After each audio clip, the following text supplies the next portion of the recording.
Bismillahirrahmanirrahim. Assalamualaikum warahmatullahi wabarakatuh. Innal hamdalillah nahmaduhu wa nasta'inuhu wa nastaghfiruh wa na'udzu billahi min shururi anfusina wa min sayyiati a'malina. May yahdihillahu fala mudilla lahu wa may yudlil fala hadiya lahu. وأشهد أن لا إله إلا الله وحده لا شريك له وأشهد أن محمدا عبده ورسوله اللهم صل وسلم وبارك على نبينا محمد وعلى آله وأصحابه ومن تبعهم بإحسان إلى يوم القيامة وبعد اللهم إنا نسألك علما نافعا ورزقا طيبا وعملا متقبلا ربنا علمنا ما ينفعنا وانفعنا بما علمتنا وزدنا علما رب اشرح لي صدري ويسر لي امري واحلل عقدة من لساني يفقهوا قولي. Ikhwatal iman, jamaah kaum muslimin rahimani wa rahimakumullah.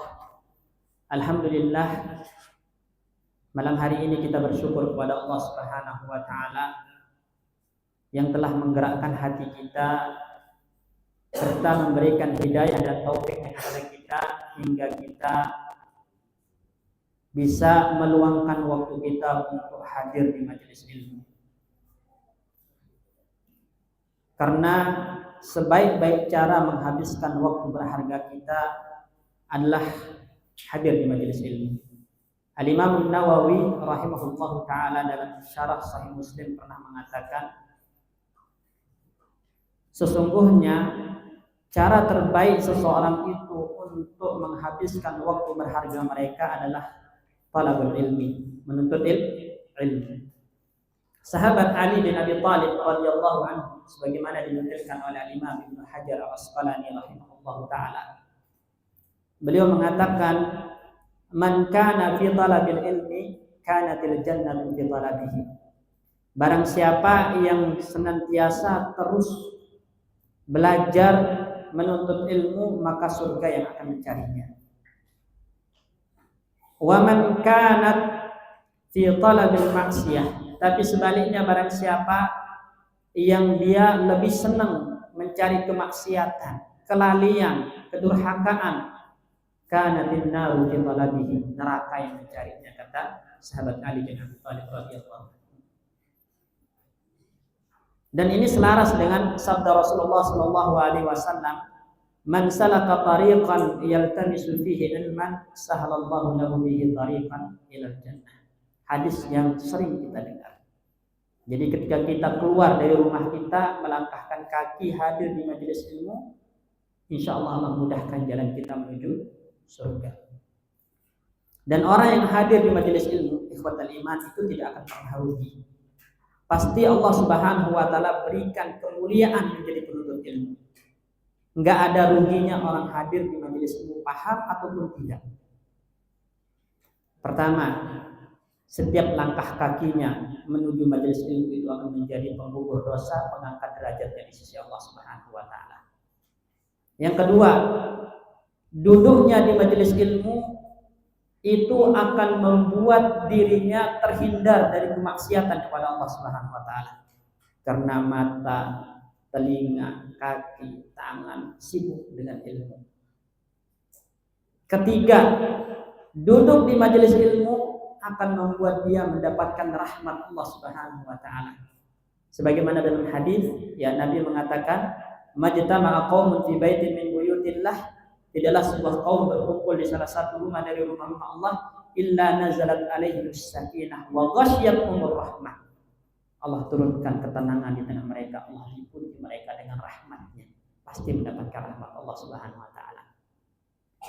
Dan juga mereka adalah orang-orang yang dibanggakan oleh Allah di hadapan para malaikat. Ya, sebagaimana dalam hadis, ya, Rasulullah Shallallahu Alaihi Wasallam ketika melihat para sahabat duduk-duduk di emperan Masjid Nabawi, kemudian Nabi mengatakan, "Ma ajlasakum?" Apa yang buat kalian duduk-duduk seperti ini? Para sahabat mengatakan, "Wallahi ma ajlasana illa natazakaru ma manallahu alaina fil Islam." Wahai Rasulullah, kami dulu itu karena saling mengingatkan satu sama lain tentang nikmat yang Allah berikan kepada kami ketika sudah masuk Islam, saling menasihati, berbagi ilmu. Maka Nabi mengatakan, demi Allah, saya membuat kalian bersumpah itu bukan curiga dengan kalian, tapi innallaha yubahilukumul malaikah, Allah sedang berbangga dengan kalian di hadapan para malaikat. Itu orang yang dulu di majelis ilmu itu dibanggakan di hadapan para malaikat.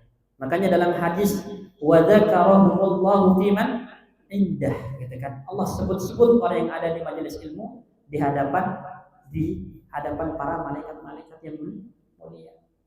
Itu keutamaan orang hadir di majelis ilmu. Makanya para malaikat itu membentangkan sayapnya sebagai apresiasi karena ridho dengan apa yang dilakukan oleh para penuntut ilmu di majelis ilmu. Bukan hanya para malaikat, seluruh makhluk Allah Subhanahu wa taala, sebagaimana dalam hadis hatal haitanu fi jawfil ma', sampai ikan-ikan yang ada di dasar samudera pun beristighfar memohonkan ampun untuk orang yang ada di majelis ilmu. Jadi nggak ada ruginya Pak kita datang ke majelis ilmu, paham ataupun tidak, kita pasti mendapatkan kemuliaannya. Kalau ada di antara kita misalnya datang ke majelis ilmu nggak niat belajar, niatnya kopdaran mungkin, ingin ketemu teman, tetap dapat keutamaannya. Karena Nabi mengatakan haula la yasqabihim jalisuhum. Para penuntut ilmu itu adalah orang-orang yang tidak akan pernah sengsara, tidak akan pernah rugi teman duduknya. Walaupun orang itu niatnya nggak nuntut ilmu, kecipratan berkah orang yang ada di majelis ilmu. Jadi alhamdulillah kita bersyukur kepada Allah Subhanahu wa taala, ya Allah memberikan kesempatan kepada kita untuk hadir di majelis ilmu, dan memang harus kita luangkan waktu untuk hadir di majelis ilmu karena menuntut ilmu itu adalah kewajiban. Sebab haram hukumnya kita beramal tanpa ilmu, haram. Bukankah Allah Subhanahu wa taala telah memberikan kepada kita ikhwatal iman alat-alat untuk belajar? Pendengaran, penglihatan, akal, itu semua alat-alat untuk belajar. Kemudian kalau kita gunakan bukan untuk belajar sehingga kita beramal tanpa ilmu, nanti diminta pertanggungjawaban. La taqfu ma laysa laka bihi ilm, kata Allah. Jangan kalian mengikuti sesuatu yang kalian tidak memiliki ilmu tentangnya. Kenapa? Innas sam'a wal basara wal fuada kullu ulaika kana mas'ula. Karena pendengaran yang Allah berikan, penglihatan yang Allah berikan, akal yang Allah berikan itu untuk belajar. Kalau masih ada orang beramal tanpa ilmu, itu akal, itu penglihatan, itu telinga buat apa? Akan dimintai pertanggungjawaban atas nikmat tersebut. Maka kita benar-benar harus meluangkan waktu ya untuk hadir di majelis ilmu, bukan cari waktu luang, tapi kita yang harus meluangkan waktu. Barakallahu fikum. Insyaallah ya, materi kita pada malam hari ini, karena ini adalah merupakan pertemuan perdana, kita akan membahas tentang hukum warisan di dalam Islam atau yang dikenal dengan ilmu faraid atau fikih waris. Ada satu pertanyaan yang bisa menjadi titik kita mulai, pentingkah kita belajar fikih waris? Pentingkah kita mengilmui ya tata cara membagi warisan menurut hukum Allah Subhanahu wa taala, hukum Islam? Kalau kita mengatakan penting, maka kenapa begitu penting? Ini akan kita bahas. Ketahuilah jamaah kaum muslimin rahimani wa rahimakumullah. Alasan pertama kenapa kita harus belajar yang namanya ilmu faraid, ilmu waris, ya fikih waris ini, karena dia adalah bagian dari Islam, bagian dari syariat Islam. Yang mana sesuatu yang merupakan bagian dari syariat Islam itu tidak boleh kita remehkan, tidak boleh kita tinggalkan. Contoh, antum kalau mau wudu wajib nggak belajar fikih wudu? Wajib, karena tidak akan sah wudu antum kalau tidak tahu bagaimana tata cara wudu yang benar. Kalau mau sholat, wajib nggak belajar tentang sholat? Wajib. Sholat, wudhu itu kan ilmu syar'i. Apa bedanya dengan ilmu waris? Tidak ada bedanya. Ya. Maka tidak boleh kita remehkan yang namanya ilmu waris ini, karena dia juga bagian dari ilmu syar'i.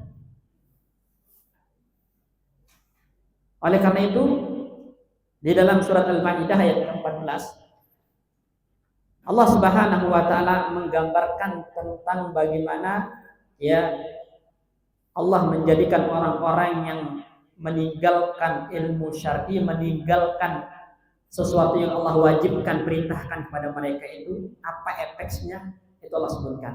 Wa minal ladzina qalu inna nasara, dan di antara orang-orang yang mengatakan sesungguhnya kami adalah Nasara, orang-orang Nasrani. Akhadna mitsaqahum, kami telah mengambil perjanjian dari mereka. Fa nasaw hazzam mimma dzukiru bih, lalu mereka tinggalkan sesuatu yang telah Allah perintahkan kepada mereka. Sesuatu yang telah Allah perintahkan. Fa adrayna bainahumul adawata wal baghdha ila yaumil qiyamah, maka kami jadikan mereka bermusuhan, saling membenci satu sama lain hingga hari kiamat. Karena satu hal, apa? Meninggalkan perintah Allah. Apa perintah Allah kepada mereka? Belajar, Pak. Beramal di atas ilmu. Makanya di surat Al-Fatihah, ghairul maghdubi alaihim waladhdallin, waladhdallin itu siapa? Orang-orang Nasrani dalam tafsirannya. Kenapa? Mereka beramal tanpa ilmu. Mereka diperintahkan untuk belajar supaya beramal di atas ilmu, tapi mereka tinggalkan karena tidak mau belajar. Allah jadikan mereka bermusuhan satu sama lain. Dan fakta di lapangan, banyak pertikaian satu keluarga karena sebab warisan. Bahkan ada yang sampai saling bunuh. Coba kalau mereka paham bagaimana keputusan Allah dalam masalah warisan, clear masalahnya. Karena kewajiban kita kan tunduk patuh dengan apa yang Allah perintahkan. Tapi karena kejahilan, ketidaktahuan, nggak mau belajar, itulah yang membuat mereka bermusuhan. Seharusnya silaturahmi dijaga, akhirnya diputus karena hanya masalah warisan yang tidak dibagi dengan hukum Allah. Ini yang pertama. Ya, jadi kita tidak boleh meremehkan belajar fikih waris, karena fikih waris itu adalah bagian dari ilmu syar'i, dan ilmu syar'i itu tidak boleh dibeda-bedakan. Ya, setiap yang kita butuhkan wajib kita pelajari. Karena beramal di atas ilmu hukumnya wajib, fardhu ain dengan ijma' para ulama. Mau sholat berarti harus belajar fikih sholat. Mau haji harus belajar fikih haji. Mau puasa Ramadan harus belajar fikih puasa. Karena tidak boleh beramal di atas tanpa ilmu. Nah, kalau mau punya harta, mau dibagi dengan hukum Allah, harus paham bagaimana hukum Allah dalam masalah harta tersebut. Itulah kenapa kita harus belajar ilmu waris. Ini yang pertama. Kemudian yang kedua, kenapa kita harus belajar yang namanya fikih waris? Ikhwatal iman, jamaah sekalian rahimani wa rahimakumullah. Karena Allah langsung turun tangan di dalam Al-Quran menjelaskan secara rinci siapa yang berhak menjadi ahli waris dan berapa kadar jatahnya. Ya, itu dijelaskan dalam surat An-Nisa ayat ke-12 sampai ke-13. Itu Allah jelaskan secara rinci. Misalnya, walakum nisfu ma taraka azwajukum illam yakun lahunna walad. Bagi kalian wahai para suami, berarti suami itu ahli waris gitu kan. Nah, bagi kalian wahai para suami, setengah dari harta yang ditinggalkan istri-istri kalian jika istri kalian tidak punya anak. Fa in kana lahunna walad, kalau mereka istri-istri kalian punya anak, kata Allah, falakum rubu, kalian hanya berhak dapat 1/4. Coba lihat itu. Allah rinci di dalam ayat tersebut siapa yang berhak menjadi ahli waris, siapa yang tidak berhak, kalau berhak berapa jatahnya. Dijelaskan secara rinci. 1/2, 1/4, 1/6, 1/8, 2/3, dijelaskan secara rinci. Coba syariat yang lain. Di Al-Quran itu hanya perintahnya sifatnya umum. Contoh sholat, Allah hanya mengatakan wa aqimus sholat. Tapi berapa rakaat? Dijelaskan di mana? Di hadis Nabi Shallallahu Alaihi Wasallam. Subuh berapa rakaat, zuhur berapa rakaat, asar berapa rakaat. Itu penjelasannya di hadis. Di Al-Quran perintahnya cuma umum. Wa aqimus sholat. Zakat, wa atuz zakah, perintahnya umum, tapi apa saja harta yang harus dizakatkan, berapa yang harus dikeluarkan, kapan wajib dikeluarkan, itu kan dijelaskannya di hadis, bukan di dalam Al-Quran. Beda dengan warisan, langsung Allah yang jelaskan secara rinci. Kenapa? Karena masalah harta warisan ini itu untuk menjaga supaya tidak ada orang-orang yang terzalimi. Karena ada anak kecil yang berhak menjadi mendapat warisan. Ada nenek-nenek kadang berhak untuk mendapat warisan. Mereka orang-orang lemah, perempuan, mereka orang-orang lemah yang kalau tidak dijelaskan secara rinci oleh Allah, ada potensi untuk dizalimi. Anak kecil masih bayi, misalnya baru umur sebulan, ayahnya meninggal, berhak nggak dapat warisan? Berhak. Tapi kadang dimakan oleh ibunya, misalnya oleh pamannya. Nah, kalau nggak dijelaskan secara rinci, maka ada potensi mereka terzalimi. Apalagi kalau kita melihat sejarah sebelum Islam datang. Anak-anak kecil, perempuan itu adalah mereka orang-orang terzalimi. Ya, tradisi orang-orang kafir Quraisy, orang-orang jahiliyah, bahkan termasuk ya tradisi orang-orang Persia, Romawi, perempuan itu nggak berhak dapat warisan. Bahkan mereka bisa menjadi harta yang diwariskan. Gitu. Islam datang mengangkat derajat wanita, diberi jatah warisan. Allah angkat derajat mereka, Allah berikan hak mereka. Ya, Allah tolong mereka agar tidak terzalimi. Kalau orang-orang Quraisy, orang-orang kafir Quraisy, itu yang berhak mendapatkan warisan itu cuma laki-laki yang sudah dewasa dan bisa ke medan perang. Kalau pulang dapat ghanimah, itu yang dikasih warisan. Sedangkan perempuan, anak kecil, mereka nggak dapat warisan, nggak berhak katanya. Dan itu adalah kezaliman. Allah tidak ingin itu terjadi di tengah umat Islam. Allah jelaskan secara rinci langsung ya siapa yang menjadi ahli waris, berapa jatahnya supaya tidak ada kezaliman. Karena mengerikan teman-teman sekalian, kalau kita membagi warisan tidak dengan hukum Allah, konsekuensinya berarti zalim. Kalau zalim maka berarti kita aklu amwalin nas bil batil. Kita artinya memakan hak orang lain secara batil.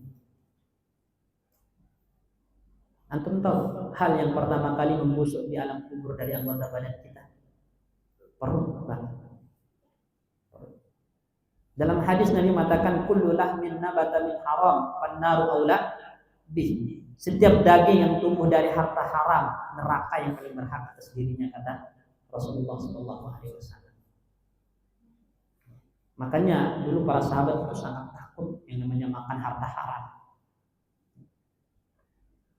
Misalnya Abu Bakar As-Siddiq radhiyallahu anhu itu pernah disuguhkan kurma oleh budaknya, dimakan. Kemudian ditanya, min aina hadi? Dari mana ini? Ini adalah sesuatu yang saya dapatkan ya pada saat masa jahiliyah, itu takahantu.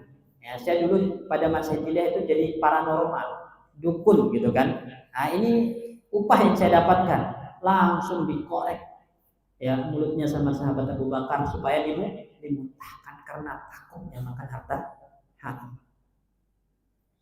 Rasulullah Shallallahu Alaihi Wasallam melihat cucunya Hasan radhiyallahu anhu makan satu kurma yang ditemukan di rumah Rasulullah, disuruh muntahkan. Kenapa? Karena Rasulullah takut itu kurma zakat dan keluarga Nabi tidak boleh makan zakat. Ada seorang sahabat yang namanya Abu Dahdah Al-Ansari radhiyallahu anhu, ketika mendengar ayat man yuqridullaha qardan hasana fayudha'ifuhu lahu, siapa di antara kalian yang mau meminjamkan kepada Allah pinjaman yang akan diganti berlipat ganda, maka beliau bertanya kepada Nabi, ya Rasulullah, emang Allah butuh sama pinjaman? Kata Rasulullah, enggak, bukan maksudnya Allah minjam, tapi barang siapa yang menginfakkan hartanya di jalan Allah, maka Allah akan ganti dengan yang berlipat ganda. Maka beliau mengatakan, saksikan wahai Rasulullah, saya punya kebun kurma terbaik di Madinah, saya pinjamkan untuk Allah dan Rasulnya. Kemudian dia lari balik ke kebunnya, manggil istrinya, ya Ummu Dahdah, wahai Ummu Dahdah, katanya, ini kebun kurma sudah saya pinjamkan kepada Allah dan Rasulnya. Kira-kira apa jawaban istrinya? Didukung, Pak. Perniagaan yang tidak pernah rugi, wahai Abu Dahdah, kata istrinya.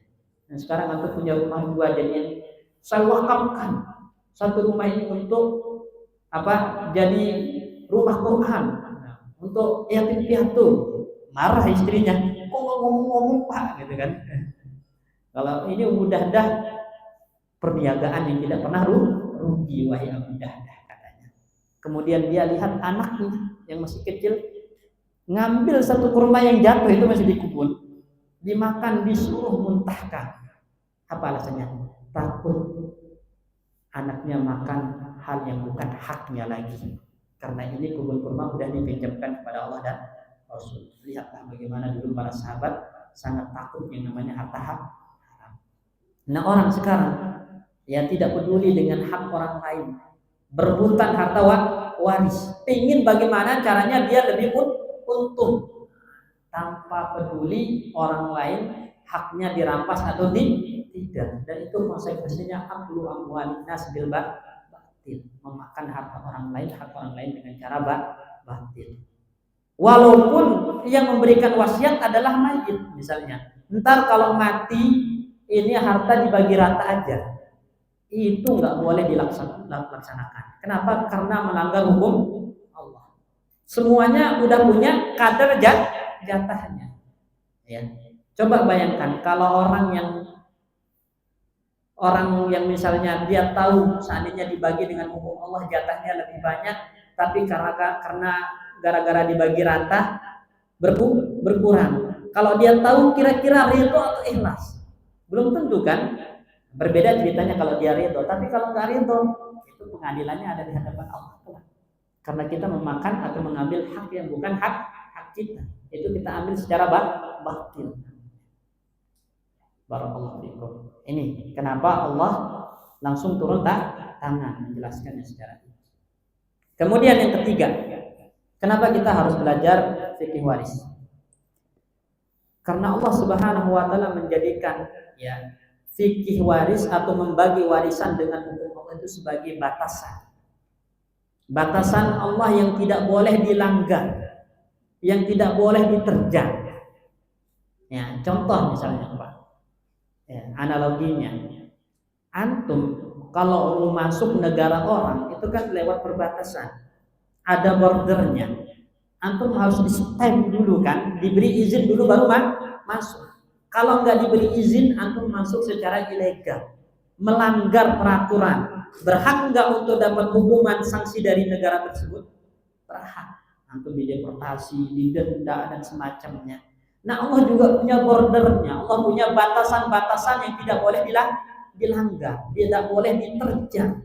Di antaranya adalah membagi warisan dengan hukum Allah, hukum Islam, hukum syariat. Itu batasan Allah yang nggak boleh dilanggar, yang nggak boleh diterjang, yang wajib kita taati. Ya, makanya dalam surat An-Nisa ayat ke-13 dan 14 Allah berfirman, tilka hududullah. Ya, membagi warisan dengan hukum Allah itu adalah batasan Allah yang tidak boleh dilanggar. Wa man yuti'illaha wa rasulahu yudkhilhu jannatin tajri min tahtihal anhar. Lihat besar pahalanya membagi warisan dengan hukum Allah. Barang siapa yang taat sama Allah dan Rasulnya dalam masalah apa? Dalam masalah pembagian warisan. antum tunduk patuh dengan hukum Allah dalam masalah pembagian warisan, yudkhilhu jannatin, Allah masukkan ke dalam surga. Itu balasannya. Kalau kita taat sama hukum Allah dalam masalah pembagian warisan, diberikan janji apa? Masuk surga. Tajri min tahtihal anhar, yang mana mengalir ya sungai-sungai di surga tersebut, khalidina fiha, kekal di dalamnya. Wa dzalikal fawzul azim, dan itulah kemenangan yang besar. Kenikmatan yang besar. Itu kalau antum taat. Tapi kalau antum bermaksiat, melanggar, wa man ya'sillah, barang siapa yang bermaksiat kepada Allah, menentang Allah, tidak membagi warisan dengan hukum Allah, wa rasulahu sana. Kalau kita bermaksiat kepada Allah, bermaksiat kepada Rasul, wa yata'adda hududahu, dan menerjang batasan-batasan Allah tadi, yudkhilhu naran, tiga lapis ancamannya. Yudkhilhu naran, masuk neraka, khalidan fiha, kekal di dalamnya. Ini lapis kedua, masuk neraka, kekal di dalamnya. Walahu adzabun muhin, dan mendapatkan azab yang menghinakan. Tiga lapis ancamannya. Masuk neraka, kekal di dalamnya, diazab dengan azab yang menghinakan. Itu kalau kita langgar hukum Allah dalam masalah warisan. Artinya membagi warisan tidak berdasarkan hukum Allah adalah dosa besar. Apa pengertian dosa besar? Dosa besar itu adalah dosa yang kalau kita lakukan ada hukumannya. Ya, ada hukumannya, seperti misalnya mencuri ada hukumannya, ada potong tangan. Berzina ada hukumannya, ada rajam. Itu dosa besar. Kemudian yang kedua, kalau ada laknat, unsur laknatnya. Jadi setiap dosa yang mengandung unsur laknat maka dosa besar. Contoh riba.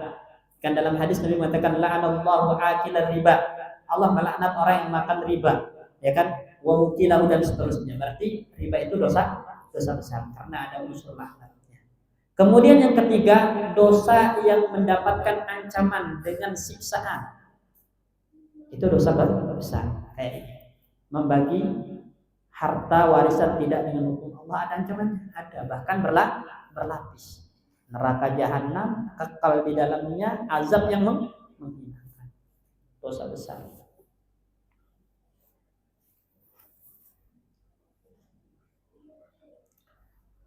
Dan perlu kita pahami teman-teman sekalian, kalau kita lebih memilih membagi warisan tidak dengan hukum Allah, itu bisa menjadi sebab kita su'ul khatimah.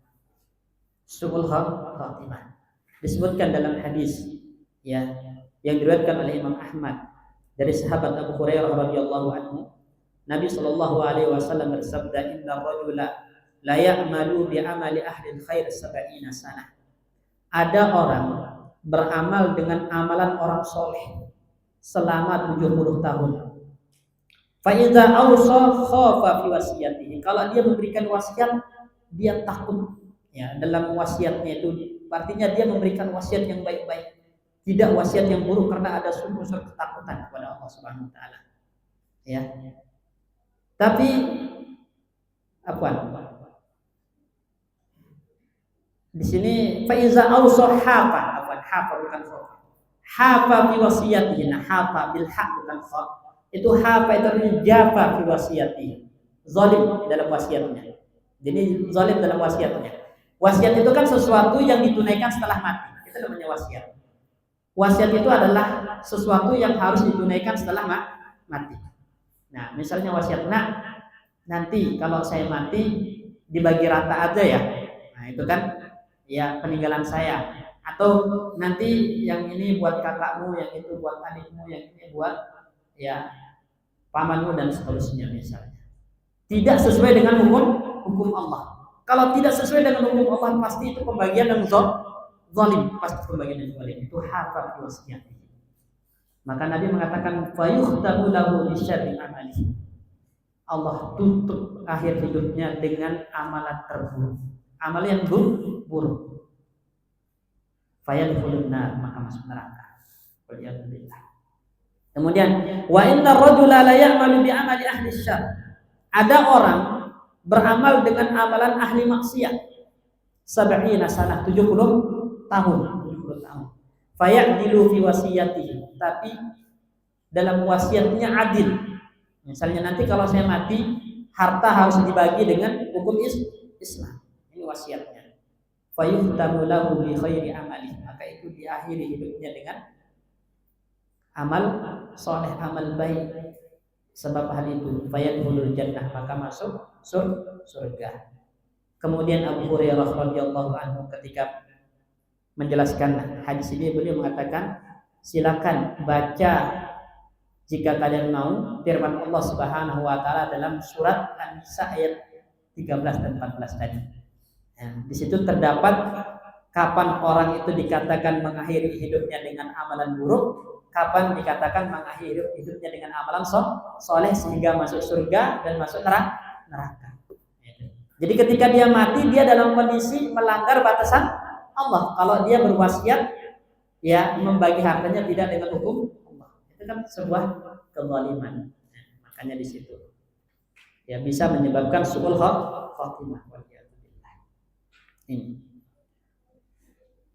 Kemudian yang keempat, alasan kenapa kita harus belajar fikih waris, Bapak-bapak sekalian, barakallahu fikum, adalah ada perintah dari Nabi Shallallahu Alaihi Wasallam untuk membagi warisan itu sesuai dengan hukum Allah, hukum Islam. Perintah, sebagaimana dalam hadis, ya hadis yang diriwayatkan oleh Imam Bukhari, Nabi Shallallahu Alaihi Wasallam bersabda, al-fiqhu al-faraidha bi ahliha. Al-fiqhu, serahkan jatah warisan itu kepada yang berhak. Al-fiqhu al-faraidha bi ahliha. Serahkan jatah warisan itu kepada yang berhak menjadi ahli waris sesuai dengan kadar haknya. Ya. Fama baqiya fahuwa li aula rajulin zakat. Kalau ada sisa, baru sisa itu diberikan kepada laki-laki yang paling berhak. Contoh misalnya, ya harus ada papan tulis. Misalnya ada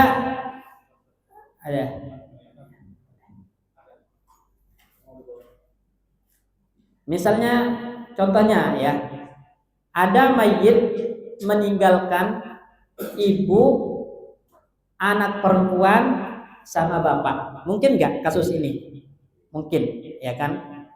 Ya.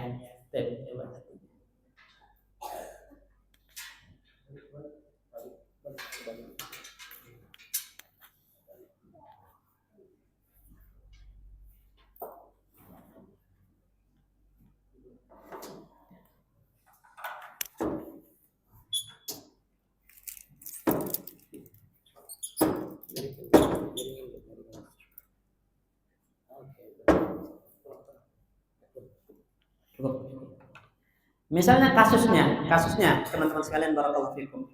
Ada orang mati meninggalkan istri, kemudian ibu, ya, kemudian anak perempuan satu sama bapak. Ini kan mungkin aja kasus seperti ini ya. Nah, maka di sini istri berhak mendapatkan 1/8, ibu mendapatkan 1/6, anak perempuan mendapatkan setengah. Nanti kita jelaskan ya kenapa 1/8, ada babnya sendiri nanti. Nah, bapak dapat 1/6 di sini. Ya. Di sini nanti KPK yang dapat diperoleh dari angka 8, 6, 2 ini adalah 24. Jadi angka terkecil yang bisa dibagi habis oleh angka-angka ini. Ya, itu ketemunya di 24. Nanti kita ajarkan cara menentukannya. Maka 24 bagi 8 berapa? 3, ya. 24 bagi 6 4, 12 4, ya. Coba, ini 8, 10, 13, berarti 23 kan? Ada sisa nggak satu? Ada, kan di sini 24, maka ada sisa satu. Nah, sisa satu ini buat siapa? Buat siapa? Nah, dalam hadis kan Nabi mengatakan alhiqu al-fara'idha bi ahliha. Berikan jatah itu kepada ahli waris yang berhak. Sekarang udah kita kasih jatahnya. Udah kasih jatahnya semua. Fama baqiya, kalau ada sisa, fahuwa li aula rajulin zakar, diberikan kepada laki-laki yang paling berhak. Di sini siapa laki-laki yang paling berhak? Cuman ada bapak doang laki-laki. Maka jatah ini diberikan kepada bapak. Menjadi dapat 5. Itu perintah Nabi Shallallahu Alaihi Wasallam. Jelas ya? Nah, tapi yang kita ingin jadikan poin di sini kata al-hiqu, berikanlah, sampaikanlah hak itu kepada ahli waris sesuai dengan kadar haknya. Dan asal dari perintah itu menunjukkan apa? Wajib. Asal dari perintah Nabi itu menunjukkan wajib. Sehingga kalau kita tidak memberikan warisan sesuai dengan jatahnya, kita melakukan kezaliman kepada diri kita, kepada orang lain, dan juga kepada perintah Rasulullah SAW. Karena tidak melakukan perkara wajib yang diperintahkan oleh Nabi SAW.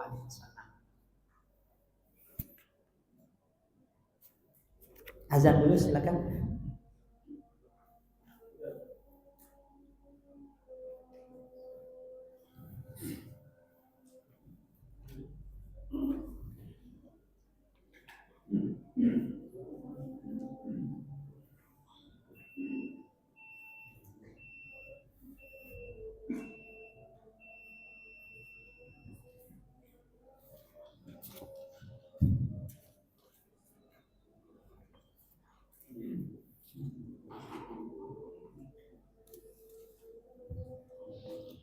Allahu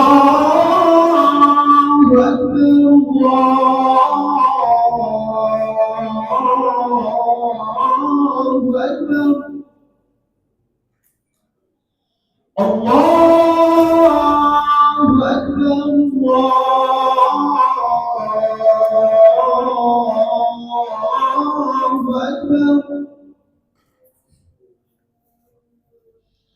أشهد أن لا إله إلا الله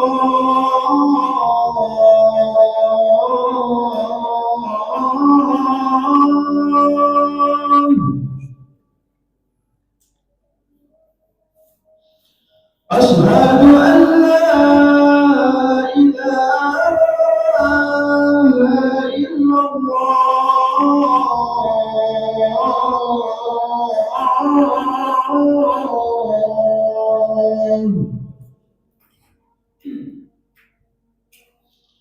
أشهد أن محمدا رسول الله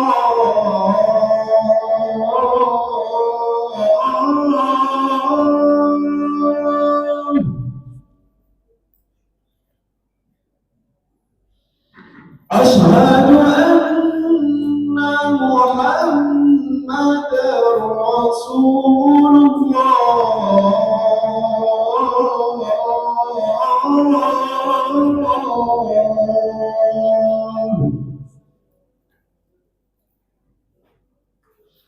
حي على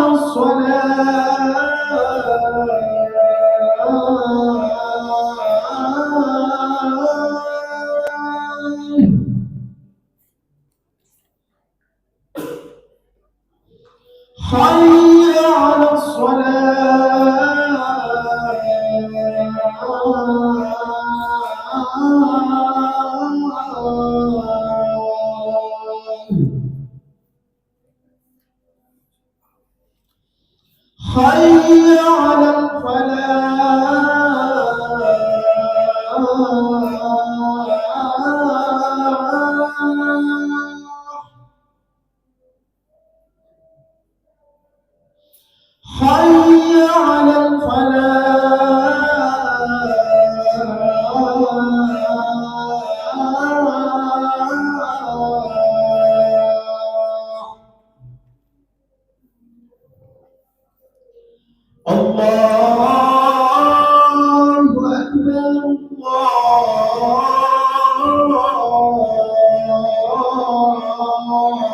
الله أكبر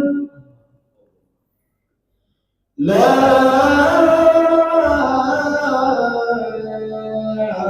ilaha illallah.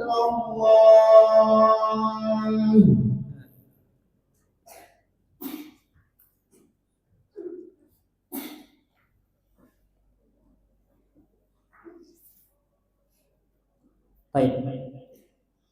Kemudian ya, ikhwatul iman, teman-teman sekalian rahimani wa rahimakumullah. Alasan kenapa kita harus belajar yang namanya fikih waris ini, karena ini adalah ilmu yang akan pertama kali hilang, baik secara praktek maupun secara teori. Sangat mudah untuk dilupakan, ditinggalkan. Dan itu sudah terjadi di zaman kita. Ya, betapa banyak orang tidak membagi warisannya dengan hukum Allah.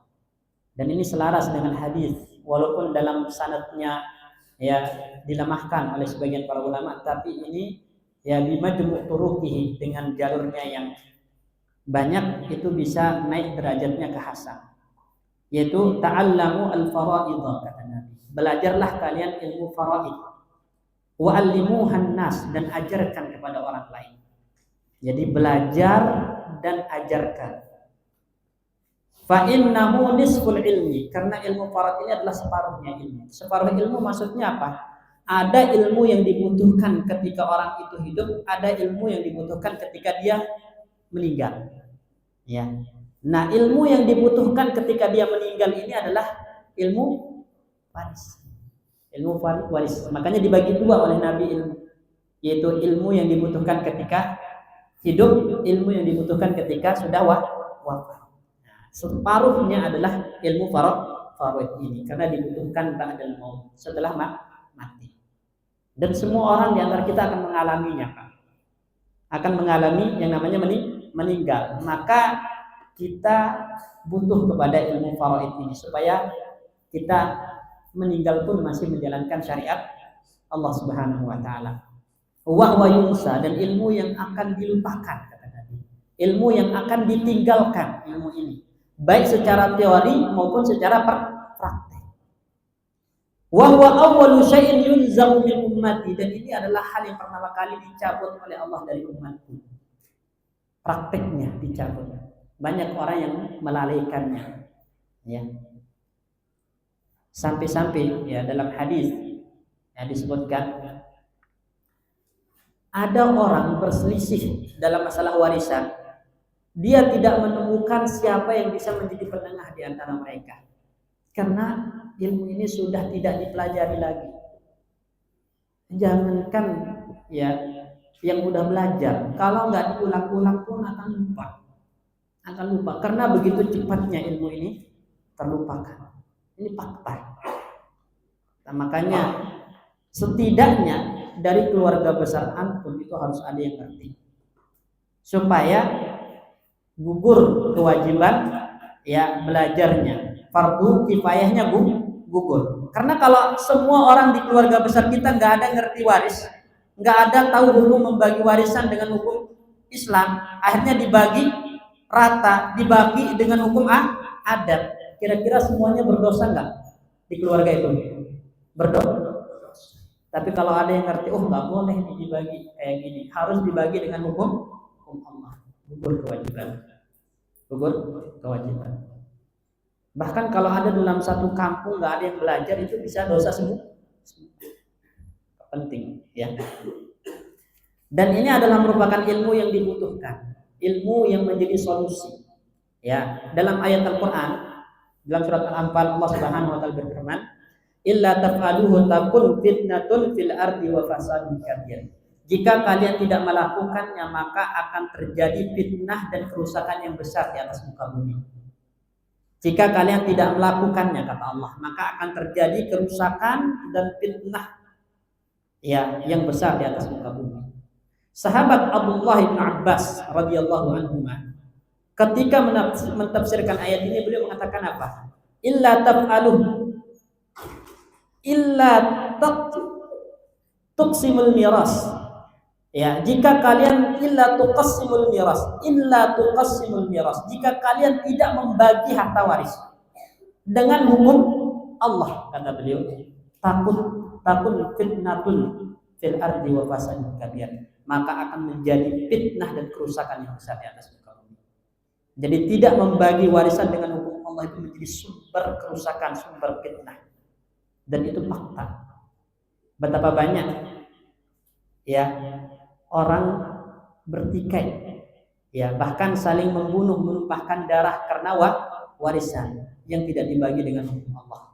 Betapa banyak keluarga yang harusnya silaturahminya terjaga runtuh, retak, putus gara-gara warisan tidak dibagi dengan hukum Allah. Inilah fasadun kabir. Inilah fitnah yang muncul dari tidak membagi warisan dengan hukum Allah. Tapi kalau kita semua sadar, kita ini hamba Allah. Ya, kita tunduk dengan perintah Allah Subhanahu wa taala dan Allah telah menjelaskan semuanya secara rinci. Kita terima dengan lapang, maka tidak akan terjadi pertikaian. Semua akan ikhlas. Antum tahu warisan itu apa? Warisan itu harta yang Allah berikan kepada ahli waris secara cuma-cuma. Bukan harta mayit. Mayit kalau udah mati, putus hubungannya dengan harta. Dan itu kembali kepada Allah Subhanahu wa taala, kemudian Allah berikan kepada ahli warisnya secara cuma-cuma. Sehingga itu kenapa kita harus tunduk sama hukum Allah, karena itu harta yang diberikan Allah kepada kita ahli waris secara cuma-cuma. Ya. Karena mayit kalau udah mati, apakah masih punya kaitan dengan harta tersebut? Dalam hadis Nabi mengatakan, ya, yatba'ul janazata salah satu. Ada 3 yang mengiringi jenazah ke kuburan. 2 kembali, 1 tetap bersamanya. Yang punya kaitan dengan dia sampai hari kiamat 1 doang. 2 kembali. Yang 2 kembali itu apa? Keluarganya ngantar sampai kuburan, habis itu kembali. Hartanya kembali. Ya, tinggal amalnya. Cuman amalnya 2 yang kembali di alam kubur. Udah putus hubungannya. Nah, harta itu kembali kepada Allah, kemudian dibagikan oleh Allah secara cuma-cuma kepada ahli waris dengan kadar yang telah ditentukan. Jadi kita tidak punya hak untuk protes dengan hukum Allah, karena memang itu harta yang diberikan oleh Allah kepada kita secara cuma-cuma. Sehingga harus kita tunduk, patuh, menerima.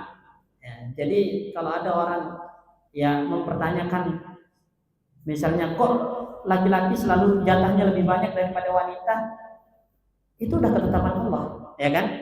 Karena misalnya perbandingan antara laki-laki dengan wanita, misalnya anak laki-laki dengan anak perempuan itu 2:1, 2 ke anak laki-laki, 1 ke anak perempuan. Protes, kok perempuan selalu dapat sedikit 1? Kenapa?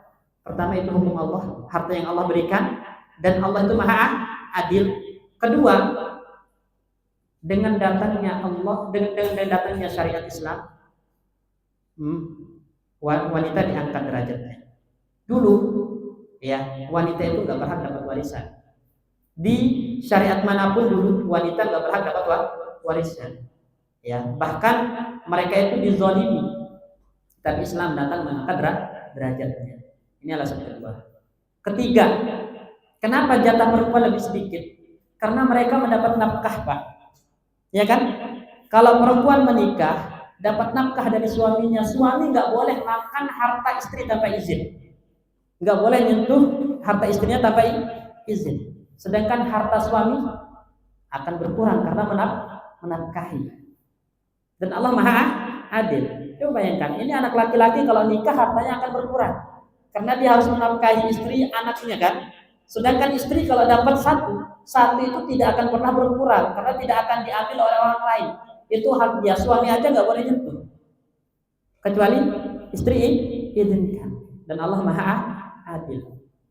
Allah maha adil dalam masalah ini. Jadi tidak ada namanya pembagian Allah itu zalim. Pembagian manusia lah yang zalim kalau tidak dibagi dengan hukum Allah. Barakallahu fiik.